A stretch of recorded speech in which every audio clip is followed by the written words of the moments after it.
এবারে গুরু প্রণাম পর্ব। হেমশ্রী এবং লপিতার গুরু গোপাল কর্মকার এবং নন্দিতা কর্মকার তারা উপস্থিত হয়েছেন। আমরা তাদের মঞ্চে আসার জন্যে অনুরোধ করছি। আমাদের সকলের প্রিয় সঙ্গীত শিল্পী গোপাল কর্মকার এবং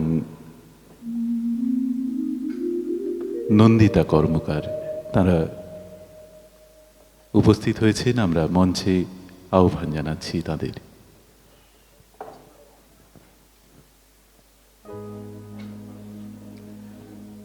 আমাদের কাছে সকলেই গুরু। সবার আগে বাবা মা, তারপর ঈশ্বর, তারপর আমাদের শিক্ষক শিক্ষিকা, যারা আমাদের জীবনের চলার পথে বার্তা দেন, সঠিক বেঠিক এগুলো শিখিয়ে দেন। আবার আমাদের বন্ধুরাও আছে যারা আমাদেরকে মজার ছলে অনেক কিছু শেখায়। অবশ্যই শত্রুরা আছে যারা না থাকলে আমরা বুঝতেই পারতাম না ঠিক কোন জায়গায় আমরা ভালো করছি আর ঠিক কোন জায়গায় বা আমরা খারাপ। সুতরাং গুরু সকলকেই মানতে হবে, কিন্তু তবুও ক্ষেত্র বিশেষে কাউকে কাউকে বিশেষ জায়গা দিতেই হয়। তাদেরই দুজন শ্রী গোপাল কর্মকার এবং শ্রীমতী নন্দিতা কর্মকার। আমরা যারা গত বছর ওই অনুষ্ঠানের সঙ্গে জুড়ে ছিলাম তারা জানি সেই সময় তারা অনেকটা শারীরিক অসুস্থতার ছিল, তা সত্ত্বেও তারা এসেছিলেন, আজকেও এসেছেন। আসুন বসুন। আমি লপিতা দি আর হেমশ্রী দি দুজনকেই ডাকব। গুরু প্রণামের মাধ্যমে নিজেদেরকে আরও একটু ভালোভাবে থাকতে শেখানো, আর এই যে ছোটরা যারা এতক্ষণ ধরে অনুষ্ঠান পরিবেশনা করলো তাদেরকেও শেখানো নিজেকে বড় ভাবাটা একেবারে ভুল। আমাদের মাথার ওপর যারা আছেন তাদের স্নেহাশিস সর্বদাই আমাদের পথ দেখাবে। কি বলো অমিতাভদা? অবশ্যই, এবং এমন মানুষরা আমাদের এই শহরের গর্ব বলা যায়, কারণ তাঁদের হাত ধরে কিন্তু হেমশ্রী লপিতরা যেমন উঠে এসেছে, সেরকম অগণিত সঙ্গীত শিল্পী উঠে এসেছে। আমরা পেয়েছি মঞ্চে আমাদের সকলের প্রিয় দুই সঙ্গীত শিল্পীকে, শ্রী গোপাল কর্মকার মহাশয় এবং শ্রীমতী নন্দিতা কর্মকার মহাশয়া।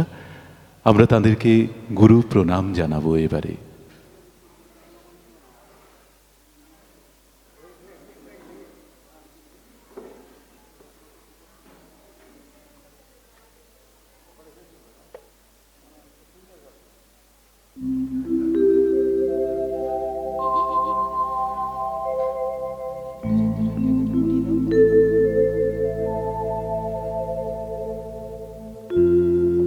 আমরা চাইব করতালি হোক।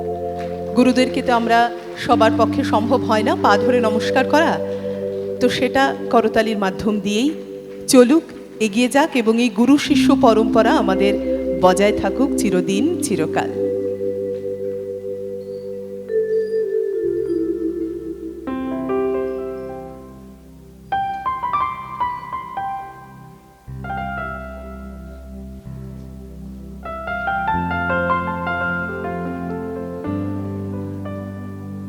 এবারে শুভেচ্ছা বার্তার জন্যে আমি শ্রী গোপাল কর্মকার মহাশয়কে অনুরোধ করব।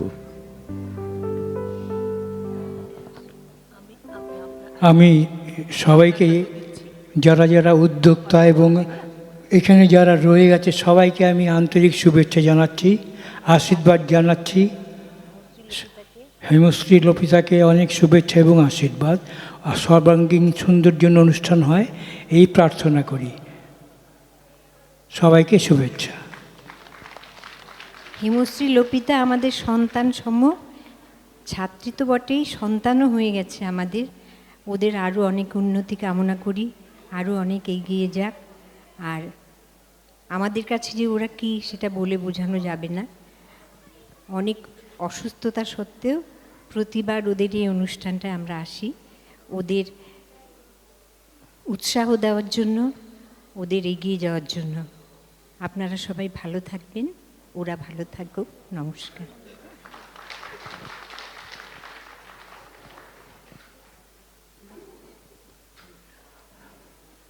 গুরু প্রণাম পর্ব। আমরা মঞ্চে পেলাম আমাদের এই শহরের প্রখ্যাত দুই সঙ্গীত শিল্পী শ্রী গোপাল কর্মকার এবং শ্রীমতী নন্দিতা কর্মকারকে।